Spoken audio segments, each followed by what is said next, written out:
Air India को जो अभी प्राइवेटाइज किया गया, टाटा साहब को जो टाटा कंपनी को बेची गई, उसको 51,000 करोड़ रुपए दिया गया है।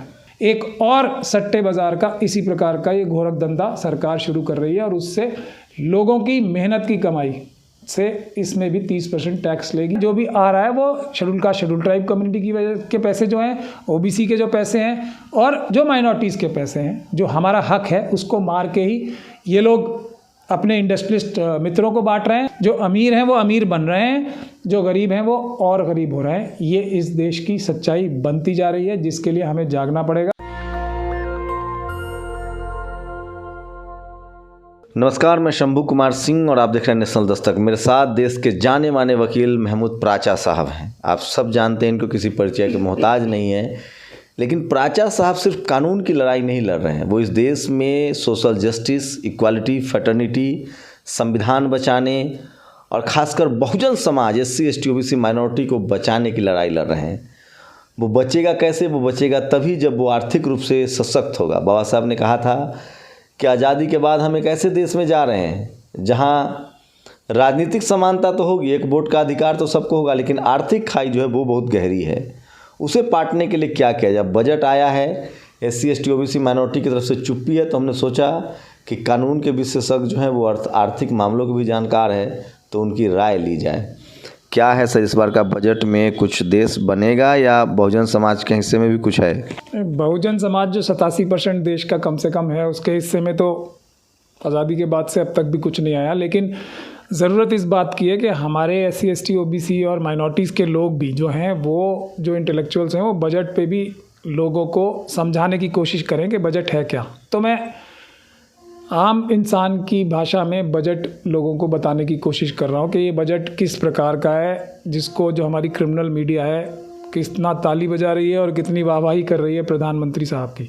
तो अगर आंकड़ों के हिसाब से बनाया जाए तो मोटा मोटा ये है कि 39,44,909 लाख करोड़ रुपए का खर्चा ये सरकार 2022 और 23 में करने वाली है बजट की।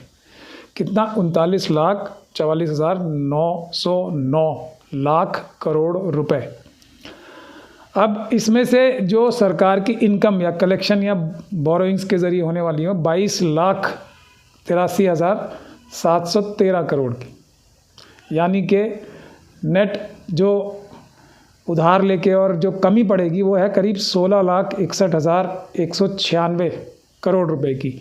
तो अगर एक परिवार में जो खर्चा हो वो 39,000 रुपये हो और उसमें से सिर्फ 22,000 ही इनकम हो, तो इस परिवार के बारे में आपको तारीफ़ करनी चाहिए कि कितना अच्छा है इस परिवार का मुखिया जो इतना अच्छा काम कर रहा है, मतलब अपना बिजनेस इतनी अच्छी तरीके से चला रहा है। ये है मोटा मोटा बात, ये हमारे लोगों को समझने की बात है। तो ये अब जो चोरी हो रही है, जो 16 लाख करोड़ जो है, 16,61,000 करोड़ 196 जो करोड़ है, ये कहाँ से आएगा?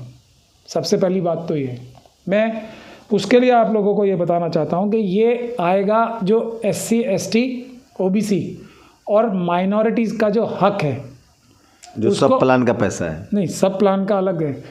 ये सबका जो देश का जो सब जितने भी देश के एसेट्स हैं या देश के जितनी भी हमारी संपदाएं हैं, उस पर सभी समुदायों का बराबर का हक है। शेड्यूल कास्ट और शेड्यूल ट्राइब के लिए तो इसको कानूनी दर्जा भी दिया जा चुका है SC, ST सब प्लान का। उसका मतलब ये है कि यदि 17% शेड्यूल कास्ट कम्युनिटी का देश में नंबर्स हैं तो उनको बजट के खर्चे का 17% मिलना चाहिए। अभी मैं आपको बताऊंगा कितना मिलेगा। उसी तरीके से शेड्यूल ट्राइब जो कम्युनिटी है 8 या 9% है, तो उनके हिस्से में उतना कानून के ज़रिए आता है। बाकी लोगों का भी इतना ही हिस्सा है। अगर जो OBC समुदाय है, जितनी उसकी संख्या है जो बताई नहीं जाती है कभी भी, तो बजट में उनकी हिस्सेदारी उतनी ही है। माइनॉरिटीज़ की भी जितनी है 15% है करीब, तो 15% उनके ऊपर खर्चा होना ही होना चाहिए। ये हमारे बजट का और देश के संविधान का मूलभूत रूप से ये एक वो है सिस्टम। अब मैं आपको अंदाजे के लिए बताता हूँ कि सोशल जस्टिस मिनिस्ट्री जो है हमारी, उसको मिले हैं सिर्फ 13,134 करोड़ रुपए। कितने?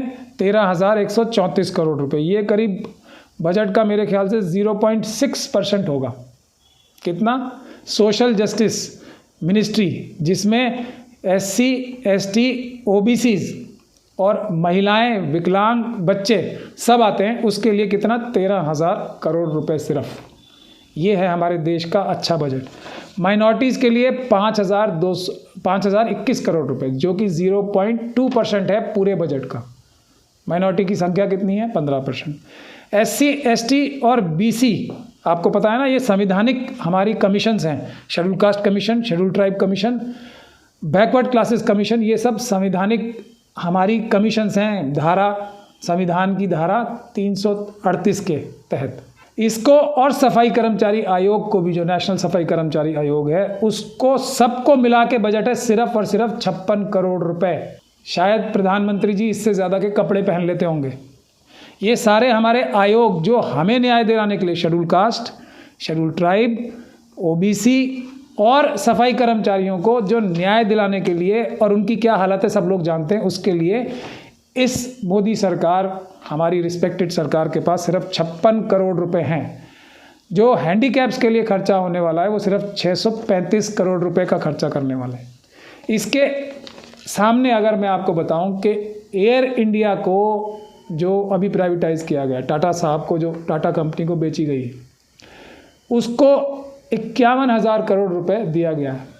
ये है, आपको एग्जाम्पल दे के बता रहा हूँ। उसके बाद मैं आपको ये बताना चाहता हूँ कि अभी मनरेगा में 25% जो मनरेगा की जो खर्चा होना है वो 25% कम कर दिया गया है। प्रधानमंत्री फसल बीमा योजना, किसानों के लिए इतने चिंतित रहते हैं हमारे प्रधानमंत्री जी, उसमें घटौती की गई है 3% की। मतलब फसल की बीमा कराने के लिए 3%, 3.1% एक्चुअली कम किया गया। जो एक और मिनिस्ट्री है हमारी, एक फूड और पब्लिक डिस्ट्रीब्यूशन जो, जिससे आपको सबको खाना ठीक टाइम पे मिलना चाहिए, उसके बजट में 28% से भी ज़्यादा बजट में कटौती की गई है, ताकि आप लोगों को खाना जो है, अनाज जो है और दूसरी चीज़ें जो हैं वो सही टाइम पे पहुंचाई जाएं। इसके लिए बजट में कटौती की गई है करीब 1/3 की, मतलब 1/3 से थोड़ा, मतलब 1/4 से ज़्यादा, 28.5%। रूरल डेवलपमेंट, जो कि प्रधानमंत्री जी का इतना पेट सब्जेक्ट है, उसमें करीब 11%, 10.9% की बजट में कटौती की गई है। तो प्रधानमंत्री साहब के इंटरेस्ट देख सकते हैं आप। अब एक डिजिटल करेंसी है जो शुरू हो रही है, इसमें 30% का टैक्स लगा दिया है, और ये बोल दिया है कि जो भी इसमें खेलेगा, जो इससे इनकम होगी, वो कहीं और डाइवर्ट भी नहीं होगी। ये और शेयर मार्केट, हमारे लोगों को ये समझना चाहिए कि शेयर मार्केट में, और उसके बाद अब शेयर मार्केट और करेंसी मार्केट, ये इसमें ज़्यादातर सट्टा बाज़ार जिसे कहते हैं, कोई बिजनेस करके पैसे नहीं कमाते हैं। बहुत सारे लोग शेयर, आप लोग देखते होंगे, शेयर सडनली बहुत ऊपर चले जाते हैं और बहुत नीचे आ जाते हैं। तो आम आदमी जो शेयर में पैसे लगाते हैं उन्हीं का नुकसान होता है।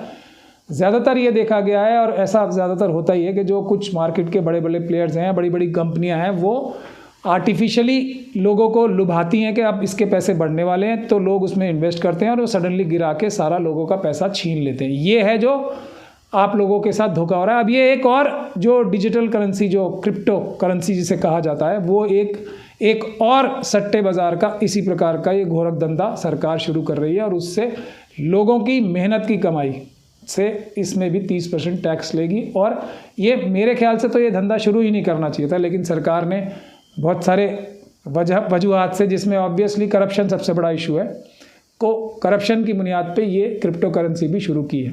तो ये है मोटा मोटा हमारे बजट का सिस्टम। अब SC, ST और SC और ST सब प्लान पे आ जाते हैं। ये जो घाटा हो रहा है और ये जो डेवलपमेंट एक्टिविटीज़ प्रधानमंत्री जी हमारे, जो अभी ये बताया जा रहा है कि 50,000 करोड़ जो टेलीकम्युनिकेशन मिनिस्ट्री है, उसमें 93% बजट में बढ़ोतरी की गई है। सबसे ज़्यादा बढ़ोतरी किसी में की गई है तो टेलीकम्युनिकेशन में, अलग करीब 50,000 करोड़। उसमें से 44,000 करोड़ सिर्फ BSNL को दिए जाएंगे। इसका मतलब ये हुआ BSNL आपको सबको पता है फेल हो रही है कंपनी और बहुत जल्दी बेच दी जाएगी। जैसे एयर इंडिया को 51,000 करोड़ रुपए दिए गए, उसके बाद वो बेची जा रही है, उसी प्रकार से BSNL में भी 44,000 करोड़ रुपए दिए गए और इसको डिसइन्वेस्ट करके इसको बेचा जाएगा बहुत ही सस्ते दामों पे। टाटा साहब ने करीब 18,000 करोड़ रुपए की बिड लगाई थी, जिसमें सरकार ने 51,000 करोड़ तो अभी दिए ही। तो ये है मोटा मोटा। तो अब ये पैसा आता कहाँ से? 1980 के दशक से SC/ST सब प्लान में उनकी संख्या के हिसाब से रिजर्वेशन होनी चाहिए, जैसा इस साल भी होनी चाहिए थी, जो सरकार बता ही नहीं रही कितनी है। शायद 1,24,000 करोड़ का आंकड़ा है, लेकिन ये आंकड़ा क्या 17% है 39,000 करोड़ का? नहीं है। ये आंकड़ा मेरे ख्याल से ये बहुत ही कम है और ये 1-2-3% भी नहीं। तो ये जो हकमारी हो रही है, ये जो पैसा डाइवर्ट हो रहा है 1980 के दशक से, और ये ऐसा पैसा है जो संविधान के हिसाब से, कानून के हिसाब से खर्च भी नहीं हो सकता कहीं और, सिर्फ SC और ST के लिए ही खर्च हो सकता है। तो ये सब पैसा जो हर बार आपका करीब, इस बार मेरे ख्याल से जो बनना चाहिए था वो बनना चाहिए 17%। अगर 40 का लगाया जाए तो 4 और 3 करीब 6-6.5 लाख करोड़ तो बनना चाहिए शेड्यूल कास्ट कम्युनिटी का, और इसी हिसाब से करीब 4-1 लाख करोड़ बनना चाहिए शेड्यूल ट्राइब कम्युनिटी का। ये हर साल आपकी हकमारी हो रही है 10 लाख से भी ज़्यादा करोड़ की। यही पैसा हर बार इधर उधर बांटा जाता है, और अगर आप लोग संघर्ष नहीं करेंगे तो आपका ये पैसा इसी तरीके से बांटा जाएगा। बड़े बड़े जो धनाढ़ जो मित्र हैं, जो मनुवादी मानसिकता के बिजनेसमैन हैं, उनमें सब में बांटा जा रहा है। चाइना के साथ हमारा ट्रेड डेफिसिट इतना ज़्यादा बढ़ गया है कि करीब 8-9 लाख करोड़ का ट्रेड डेफिसिट चाइना। सर, आप इसे कैसे देखते हैं? पहले 90 लाख करोड़ कर्जा था हमारे ऊपर, अब 1,36,000 करोड़ हो गया है, मतलब 54 लाख करोड़ और कर्ज बढ़ गया है, विदेशी कर्ज। तो मैं यही तो कह रहा हूँ ना, ये तो मैं आपको इसी साल दिखा रहा हूँ ना कि 16 लाख करोड़ तो घाटा उठा रही है ना सरकार। ये कहाँ से आएगा? तो ये कहाँ से रहा है? जो भी आ रहा है वो शेड्यूल ट्राइब कम्युनिटी की वजह के पैसे जो हैं, OBC के जो पैसे हैं, और जो माइनॉरिटीज़ के पैसे हैं, जो हमारा हक है उसको मार के ही ये लोग अपने इंडस्ट्रियलिस्ट मित्रों को बांट रहे हैं। और उसके बावजूद भी विदेशी कर्जा भी बढ़ रहा है। चाइना के साथ जो है बहुत ही ख़तरनाक हालात हैं। जो मैं अभी इनकी कस्टम की पॉलिसी देख रहा था, उससे मुझे लगता है कि चाइना का ट्रेड डेफिसिट का मतलब हुआ कि हम कितना माल चाइना से ख़रीदते हैं और कितना माल चाइना को बेचते हैं। तो हम जो बेचते हैं चाइना को वो बहुत कम है, मतलब, और जो ख़रीदते हैं उनसे वो बहुत ज़्यादा है। मतलब 75% आप समझ लीजिए कि हम उनसे ख़रीद रहे हैं ताकि वो हमसे बेनिफिट उठा रहे हैं, और हम 25% के बराबर भी माल उन्हें बेच नहीं रहे हैं। अब इसमें भी दुख की बात यह है कि जो हम सामान बेच रहे हैं चाइना को, वो क्या है? वो है कोल, वो है रॉ आयरन, मतलब कॉटन। हम रॉ मटेरियल, देश की संपदा निकाल के सिर्फ बेच रहे हैं और वहाँ से सब फिनिश्ड गुड जा रहे हैं। ये है बहुत ही दुख की बात। तो हम, ऐसा नहीं है कि हमारे जो कामगार हैं उनको फ़ायदा हो रहा है जो हम चाइना को चीज़ें बेच भी रहे हैं। तो इस प्रकार की जो लूटमारी हो रही है, इसको हमें समझना चाहिए। जब तक हम समझेंगे नहीं तो इसका विरोध कैसे करेंगे? एक मैं और देख रहा था कि प्रति व्यक्ति आय इस देश में 2014 से बाद घट के मतलब 11,500 रुपये प्रति व्यक्ति आया, मतलब 1,21,000 रह गया है।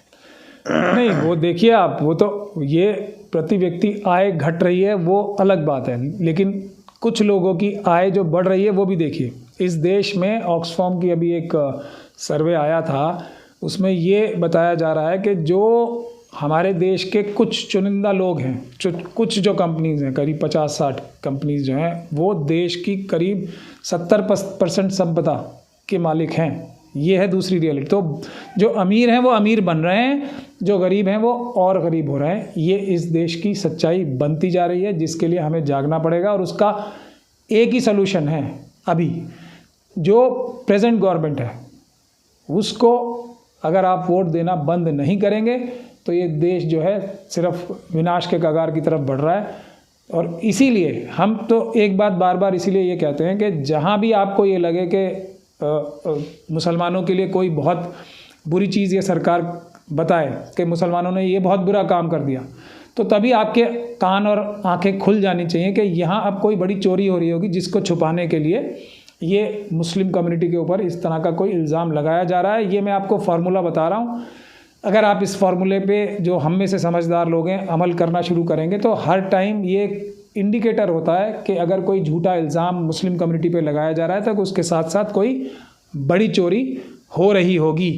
जैसे जो आर्यन खान शाहरुख खान का बेटा था, उससे कुछ दिन पहले ही अडानी के पोर्ट से हज़ारों करोड़ की जो है ड्रग्स पकड़ी गई थी, लेकिन उसको डाइवर्ट करने के लिए शाहरुख खान के बेटे पे एक मुकदमा झूठा लगाया गया। तो आज राहुल गांधी ने कहा है कि पहले 27 करोड़ लोग गरीबी रेखा से निकले थे 2014 तक, अब 23 करोड़ लोग फिर से गरीबी रेखा के नीचे चले गए हैं। मतलब गरीबी रेखा के नीचे जो जी रहे हैं वो दावे के साथ कह रहा हूँ SC ST OBC और माइनॉरिटी के लोग हैं। आप लोग को तय करना है कि इस देश में अपने जीवन को बेहतर करना है, अपनी हिस्सेदारी तय करनी है या नहीं। राष्ट्रवाद के नाम पर, धर्म के नाम पर आपको सिर्फ और सिर्फ धोखा दिया जा रहा है। पढ़िए लिखिए, जागरूक होइए और बजट को लेकर अपने जो अधिकार है उसको लेकर सजग होइए। शुक्रिया सर, बहुत बहुत शुक्रिया। नेशनल दस्तक की आपसे गुजारिश है कि अगर इसको बचाना चाहते हैं तो नेशनल दस्तक को सब्सक्राइब करने के लिए रेड कलर के सब्सक्राइब बटन को दबाएं, फिर बेल आइकन की घंटी दबाएं। नेशनल दस्तक को बचाने के लिए बहुत ज़रूरी है कि हर खबर को शेयर करें, लाइक करें, कमेंट जरूर करें।